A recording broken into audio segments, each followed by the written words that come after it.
Today's video is a full face of makeup fails, and not just like disappointing products that didn't work for me, products that I despise with a burning passion. And here's why. I've slowly been decluttering my collection for a year and a half now.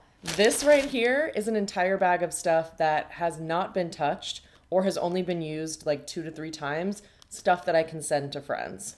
This box is all stuff that I've either used a lot of that I'm decluttering because it just doesn't fit my like color or style preferences anymore, or total makeup fails that I wouldn't give to anyone else and stuff that's expired. So from those 2 big bins, I've pulled the worst of the worst to review for you and apply on my face. Quick note on the declutters, I have so much stuff that I could do categorized declutters, like all the lip products, the eyes, base products, or I could just do one big declutter video. So please let me know in the comment section below if you'd like one big declutter or a bunch of different ones by category. First up is foundation, and I've already filmed a video on why both of these Serum foundations didn't work for me, the Fenty and the Tarte. That's one of my most recent videos, so go check that out if you want to see these in action. Instead, I'm going to pick from the 2 of these. This is the Merit Beauty Complexion Stick. These are the Bare Minerals Complexion Rescue Hydrating Foundation Stick.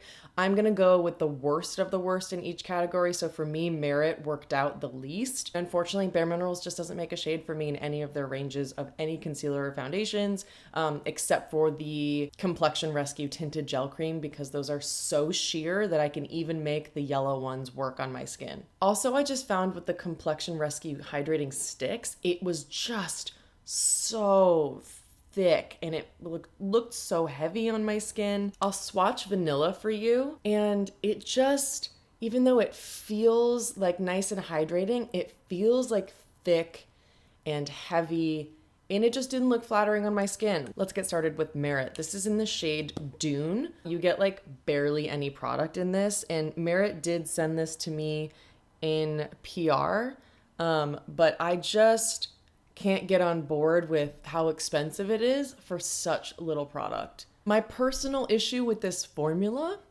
is that it's so stiff and dry. Even though this is supposed to be like, I think it's supposed to be a hydrating foundation stick, on me, oh my God, it's already so dry and picking up on texture I didn't know I have, dry patches, which is so interesting because some of my friends have tried Merit and everyone says the best product is this complexion stick, at least in my friend group. I hope you can see, like, it's looking pretty matte. It looks way more matte in person than it does on camera. Given the fact that it's quite expensive, I just can't really recommend this to people because it looks and feels so matte and so heavy and drying. And I hope you can see this. It's just really unflattering. So while I think this looks nice from afar, up close, it just looks super dry and flaky. It just doesn't work for me. Okay, we have a lot of concealer fails. First up is the First Aid Beauty Hello Fab Bendy Avocado Concealer. When I was more tan, before I started getting really serious about sun protection last summer, this is the shade 2, and it was so sheer it kind of worked for me, but it is crazy yellow. Every single shade of these just doesn't work. Another Bare Minerals product, this is their Bare Pro Concealer. Again, the only reason I don't like these is because the shades. And then Wander Beauty, they sent me all of these concealers and 3 more that I didn't even open. They kept sending me these concealers saying, you know, we'll try to help you find a match. Every time there was no match for me.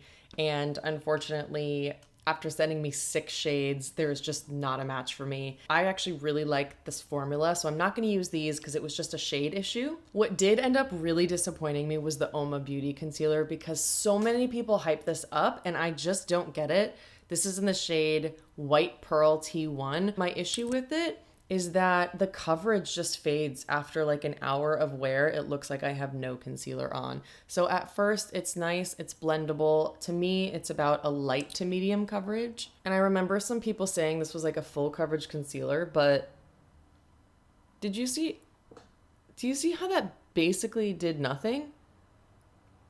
I get that people these days just really want something blendable, But when you have a concealer that's so blendable, you just end up losing all of your coverage. Even if I'm like tap, tap, tapping, keeping it all in place, it's not covering. I'm going to add a little bit more to see if I can just build up the coverage a bit. So while I think that the Uoma Beauty Stay Woke concealer looks pretty good on me now, like I like that it's not overly dewy, it's not overly matte, it's just a beautiful natural finish. I had to put so many layers to get more of the coverage I want that it starts to look heavy and it starts to really quickly crease, and then the coverage fades after about an hour. So this really didn't work for me. Next up, this is a brow product that was sent to me in PR. This is the Serum one of one. It doesn't really say what it is, but it just says light latte. This is partly my mistake because they asked me what shade I thought I would be, and I thought this would be like a blonde shade. That's how it was described. Oh my God, you guys. Oop, I broke it. First of all, do you see how hard and waxy this is? Also, it is orange. Light latte implies like a light brown. It's so stiff. Like, this is one of the worst products I've ever tried. I appreciate C'est Moi for always sending me a lot of PR and new launches, but I just really have not been able to get on board with anything other than their eye crayons. This is just an absolute disaster. And it's not just a shade thing. Like, I have to be so heavy-handed to try to get the stiffness to loosen up a little bit. And then on the other end, it has a gel of the same crazy color that is like super, super thick and heavy. This is a product where I literally cannot get this to look any better. I just can't. This thumbnail is going to be crazy because of these brows. I'll try to be even more light-handed, but I just can't get it to show up unless I press really hard. And then it's just bright orange. I don't know anyone whose brows are this color. It just is not something I enjoy. All right, now we have 3 blushes. First up is the Colourpop Cheek Dew Serum Blush in Beyond. I've already shown this applied and why I hate it so much in my best and worst new cream blush video from a few months ago. So check that out if you want to see this. But then I have these two. This is the Glossier Cloud Paint in Spark. I love the Glossier Cloud Paint formula. I just don't like the applicator because it gets really messy. And this shade is so pigmented. I'll show you. Tiniest dot. That's the minimum amount of product you can dispense from a cloud paint. And this shade was obviously not meant for people with my skin tone. It's too much. If you have dark skin, you'd probably really enjoy it. It's a beautiful color, great formula, but way too pigmented for me. So instead, I'm gonna go with a true product fail for me. This is the Undone Lip to Cheek palette in Blazen. All 3 of these are different sheerness levels, but I just use them all together. My issue with it is the same issue I have with all balm products, and I've talked about this a lot recently, but I just realized that balm cheek products are just not for me. That kind of like product that feels kind of Vaseline-y, kind of sticky, that has kind of a see-through texture but can still be quite bright. That doesn't work for me. I find that all of these lift my foundation. I find that if I apply this on my face using my fingers, balm products are just too sticky that they're really difficult to blend out. It takes a lot of work and they're patchy. So I think this is kind of a mimic of it, or sort of like a dramatic version of what happens on my face. So I'm gonna try with a brush just because I don't remember using a brush last time. Yeah, but even there, I'm gonna wipe off the rest. It just ends up lifting my foundation. It's difficult to blend. You can see when I tap it like that, it lifts up the product. It's just patchy. I don't like balmy products anymore. Yeah, I just find that I have a hard time controlling, not, this isn't just about the Undone product, but balmy cheek products in general. They just kind of, they lifted up my foundation. Now I'm starting to see some pigmentation and breakouts I have underneath. And I just find that with like my cream powder hybrid blushes, all I have to do is tap the blush on and I don't need to blend it, so it doesn't take away my concealer. So this is a fail for me. I don't have any highlighters or bronzers that were fails, so that's great. Let's talk about the worst eyeshadows. First up are like liquid mousse shadows. The one from Pacifica I tried in the shade Baby Stars. Swatches, amazing, but I hope you can see it's like pure liquid. It's like very similar in texture to the Kosas liquid eyeshadows, which I don't like because they're so liquidy. Luckily, this has a stopper, so it's not as messy as Kosas. But the separation is crazy. You're going to see the swatch and be like, looks beautiful. Look how shiny and metallic and gorgeous. But even just getting it back in here is like really hard. It's so tight. And it swatches just beautifully. But when you try to blend this, I'm not going to apply this because this isn't the worst product that I have. Oh, it just like barely goes back inside. When you try to blend this on your eyes with a brush or with your finger, I hope you see that like the shine just completely disappears. It just looks like little scattered glitter particles. Like it's really not flattering. I'm not too mad about it though, because it was only like $10 at Ulta. And the Wander Beauty liquid eyeshadows, this is just way too sheer for me. It's called Steel Street. And when you put it on your eyes, I mean, beautiful texture, blends so easily, but I mean, it's like the color of my skin. So that one just didn't work. I hope you can see now too, the Uoma Beauty concealer, or Uoma Beauty, is just creasing like crazy and looks so heavy under my eyes, because I can either have it this way or I can have like no coverage. Then back to Wander Beauty, their liquid eyeshadow in Desert Sand. You know, they sent these to me in PR. I have a great relationship with them, but this is one product that just doesn't work. See how sheer that is? I mean, they're not there. There's just nothing to them. None of those are the worst of the worst yet. What really pissed me off were these Trinny London eye to eyes. I had such a hard time with these eye to eyes. I emailed customer service. I even sent them a link to my Instagram stories where I demoed how bad these looked on me, and they don't allow returns. So they sent me some instructions on how to use them, and it didn't help at all. It's a trash product on me. I know a lot of people who love them. My friend Matilda on video raves about these, but man, I don't know if it's because I have slightly hooded eyes. This formula is incredibly thin and greasy. It almost feels like an oil. This is even more creasy than the RMS eye polishes. If you've ever, do you see how sheer that is too? Like I kept swirling and swirling and swirling, and then it's just, you're like, where is it? And it feels like grease, like it feels like oil. I was most excited about this shade Truth because I was looking for a dupe of the Kosas liquid eyeshadow in Element. Spoiler alert, I did find a great dupe. This is not it. I'm so disappointed in it because again, you touch it, feels amazing, so thin, feels like it would be so blendable. And it just is patchy and it just blends away into nothing. So I'm going to apply this, and they didn't allow me to do a return. Instead, they exchanged for 2 more glitters, which are nice. I can do a review if you want them. I just was so mad about these eye to eyes. I honestly haven't even touched these. So what they told me to do is to take a finger and just like lightly tap it in. Then they told me to lift my eyelid so that the fold of my eye doesn't like get in the way. You can see, stunning color, stunning. If I go and let my lid down, you can see there's some folds there as I'm aging and like losing firmness, and I just have slightly hooded eyes. So they told me just keep it lifted.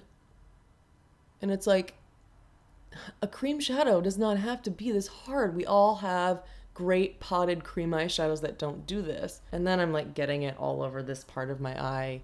I hate this product. And this is what's starting to happen. It never can catch in this part of my eye that has the most folds. So again, they told me to tap a little bit, lift the folds, and tap it in.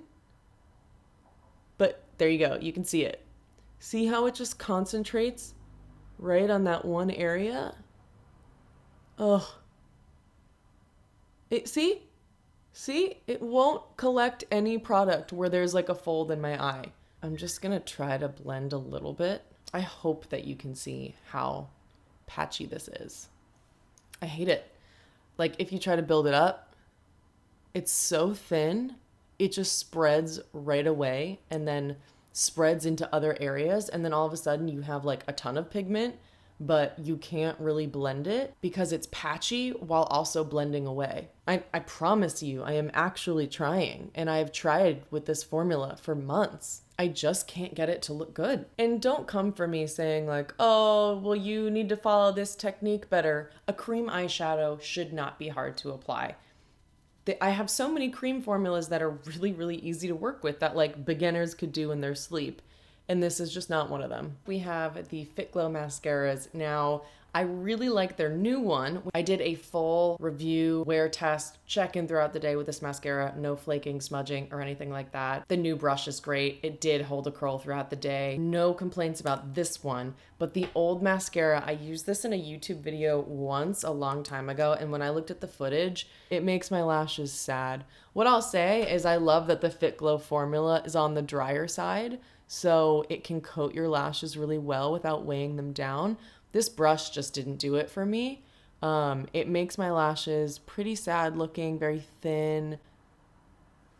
And you might be saying like, oh, that's beautiful. It actually doesn't look so bad right now. But really, I do find that over time, my lashes just drop. I just feel like the technology of this brush was not very good. But on the Fitglow mascara, the issue that I have though is I'm just never gonna reach for any mascara that's not a tubing mascara. I'm not. As much as this is great, as much as some other companies have sent me their mascaras, they're amazing, but they're not tubing mascaras. And if it's not a tubing mascara that just comes right off with warm water, I'm not gonna wear it. Even though I use a balm cleanser and an oil cleanser and then my cleanser, I don't wanna have to sit there with like a washcloth pressed to my eyes, slowly like trying to take my mascara off.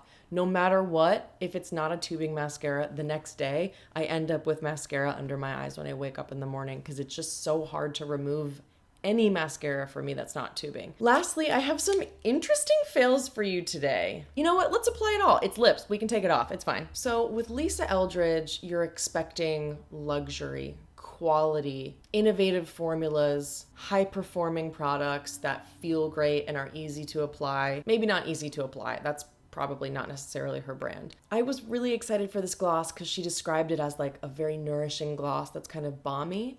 And I just don't really agree with that. This applicator, first of all, is incredibly small. I think this color is stunning, but this applicator is just so tiny and it holds a lot of product so that it's tiny, but it's still kind of messy. If I just do like the tiniest little layer like that, it's okay. It looks fine.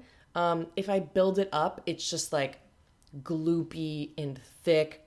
A little, even this right now is like a little sticky. It doesn't feel very balmy to me.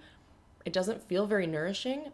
It just feels like a lip gloss, like a standard lip gloss. And that's just not what I'm paying for when I buy Lisa Eldridge products. So I'll show you what it looks like a little bit more opaque. See how like one swipe, then you're also getting kind of a lot if you're not careful. It's so fun for summer. But you know what? Fitglow has lip serums, like 4 lip serums that are almost the same shade. They have like a wide range of corals from like light and milky all the way to dark and neon electric coral. And that formula is actually nourishing and comfortable. It's not like heavy and thick and kind of gloopy like this is. Yeah, I'm sad to say this is my only Lisa Eldridge product, and I don't know if I'll buy any more, but I love her. Moving along, a while ago, this company Lique sent me a ton of products. This is the name right here. It's Lique. They reached out. They wanted me to film content for their Instagram page and actually like hire me as a content creator. But I said that I really wanted to try the products first and make sure that I love them before I do any type of content. These might be the worst lip products I've ever tried. After I gave them some feedback, they never responded. So I don't know what's up. I followed up with them. This was like a year ago. They sent me a massive PR box with like 6 lip products and then just never responded. So here's my thoughts. So first of all, this company Lique, it's available at Kohl's and Bed Bath & Beyond, which is kind of like a clue to me that it's not my brand. And I've now, since this experience, I've learned to just say no to all PR. That really is not something that I would want. But I was so intrigued by their brand because, hello, it looks like a direct ripoff of Bite Beauty. I mean, this is the exact packaging of the old Bite Beauty lip liners everybody loved. So in my head, I was thinking like, oh my God, could this be the affordable Bite Beauty? I mean, look at this. This product is their lip mask that's honey flavored in this packaging. Hello, Bite Beauty Agave lip mask. It looks exactly the same. So I was so excited because the original Bite Agave lip mask before they went vegan is my favorite lip product of all time. This lip liner doesn't even have a shade on it. It's not necessarily terrible. It's just stiff. Then they have this lip gloss in High Roller, which is pretty. It's like a really shimmery, peachy color. And it smells amazing. It smells like caramel. Ooh, you know what? I think I actually like this one now. I think I didn't like the frostiness of this before, but it looks pretty. TBD on this one. This is the Lique Gloss in High Roller. Let me think about this. I don't want to give this a bad reputation just yet, but this lip mask I was so disappointed in because I wanted it to be the Bite Agave lip mask. It's like super like white and it's hella shimmery. You're like, what? This honey lip mask is like frosty ass icy highlighter white and it just, no. There's also like a honey floral scent. There's like a chemical floral perfume honey combined with the fact that this is like frosty as hell. I remember too why I don't like that gloss. It like makes my throat feel weird. This is just, it just says lip butter. And when I smell it, it smells like straight rubber. And it's a lip mask that's super shimmery. I just don't understand, like all of their products are just like glitter. So this is just not my kind of brand. This might be fun for kids, but this smells like rubber. I don't even want to put this on my lips, to be honest. And then lastly, they sent another gloss. It's their Lip Plumper in Clear. And again, so much glitter. The chunkiest glitter. Just leaves behind ice chunks of glitter. Like, I hope you can see that there is just like visible glitter particles. And it starts to burn a little bit, like pepperminty wise. And it's like thick, sticky. It smells like, it tastes like tobacco. Oh my God. Like it burns. It smells like incredibly minty and feels minty and hurts a little. But there's like a tobacco. I don't like it. I want to get it off. It hurts. Yeah, I'm sorry, Lique Cosmetics. Like, thanks for sending so many products, but they're not good. That's it. My hand from Lique Cosmetics is just so sticky. Ugh. I'm so excited to get rid of all of that. Please let me know if you want me to film the declutter as one huge declutter or individual categories so I can go a little bit more in depth about why I'm decluttering each item. Let me know in the comment section below if you made it this far. Thanks so much, and I'll see you next time.